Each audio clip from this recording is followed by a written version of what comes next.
Bem-vindos de volta ao nosso terceiro e último bloco do programa OAB Nacional Entrevistas, hoje aqui com o vice-presidente do Conselho Federal da Ordem dos Advogados do Brasil, Dr. Cláudio Lamáquia, e com o Dr. Leonardo Ascioli, que é presidente da Comissão de Defesa das Prerrogativas e Valorização da Advocacia.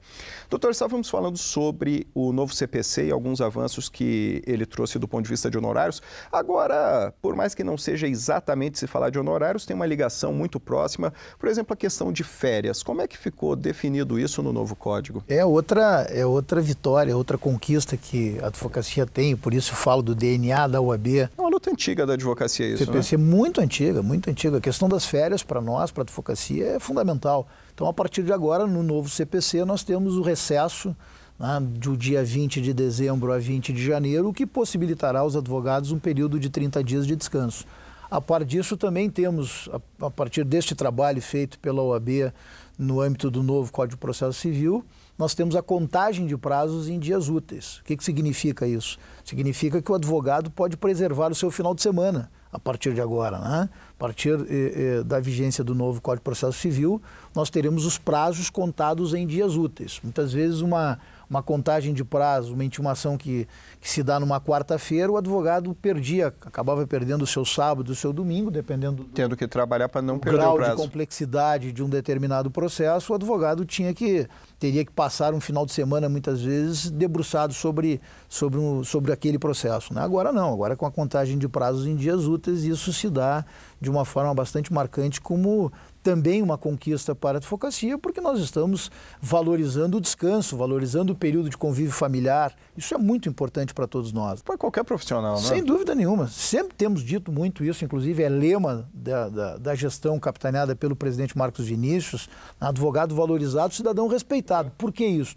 E por isso trabalho tão dedicado da nossa Comissão de Defesa das Prerrogativas ao longo desse tempo todo, mas é importante que o cidadão compreenda, né, que na medida que nós estamos fortalecendo a atividade do advogado, na medida que nós buscamos cada vez mais o respeito às prerrogativas da advocacia, nós estamos fortalecendo este profissional que é a voz do cidadão. Ou seja, a voz do cidadão em juízo, ela é do advogado e, por via de consequência, o advogado tem que ter, sim, as suas condições de representar bem o cidadão em juízo.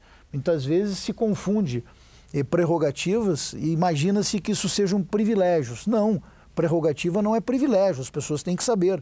Prerrogativas são facilitações ou termos facilitadores para o advogado exercer a sua atividade profissional em juízo. Ou seja, a prerrogativa, ela pertence ao advogado na atividade profissional, mas ela está em respeito ao próprio cidadão, porque ela é utilizada para o cidadão. Até porque muitas vezes num momento de fragilidade, que eu preciso de toda a defesa que eu puder em determinado processo, não é possível que exista algum tipo de vedação, algum tipo de apequenamento dessa defesa. Por isso que é necessário que se preserve a liberdade profissional do advogado, né?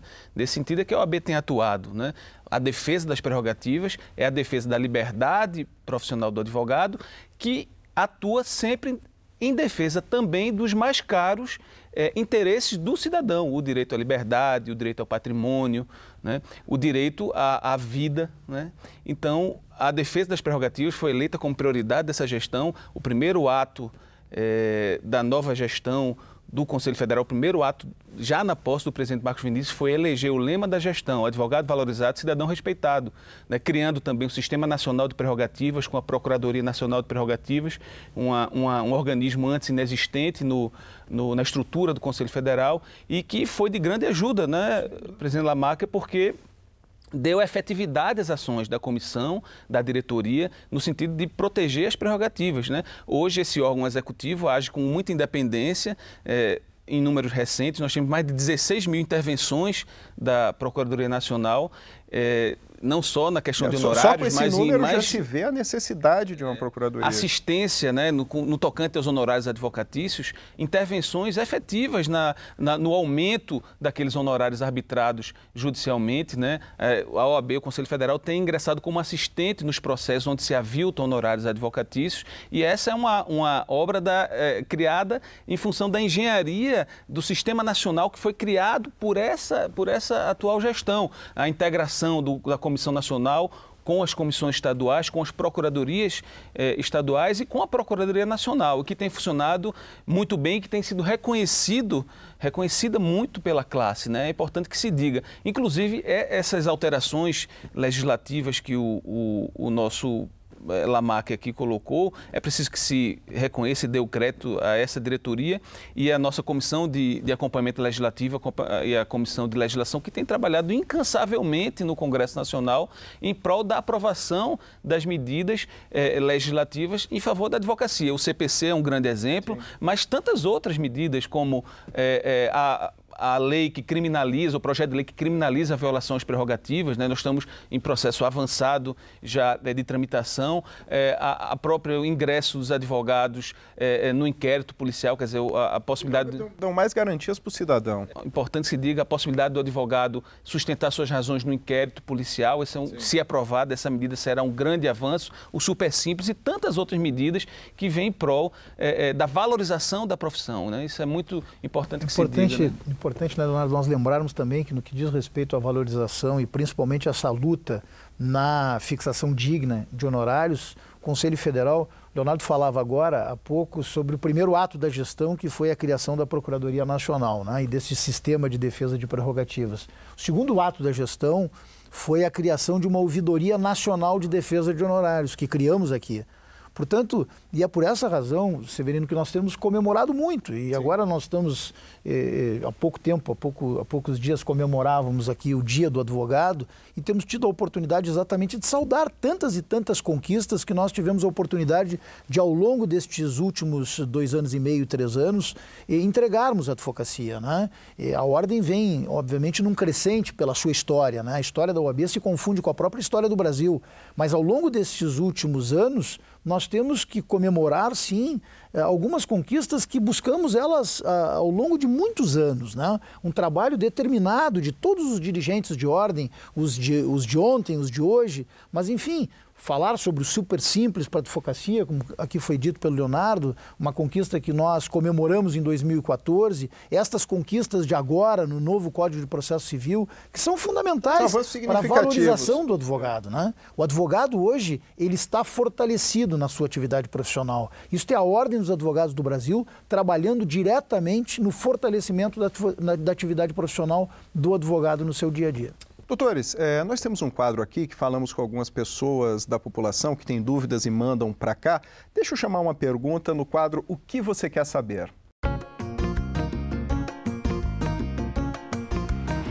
Caso eu ganhe uma ação, eu posso vincular esse dinheiro para pagar o meu advogado?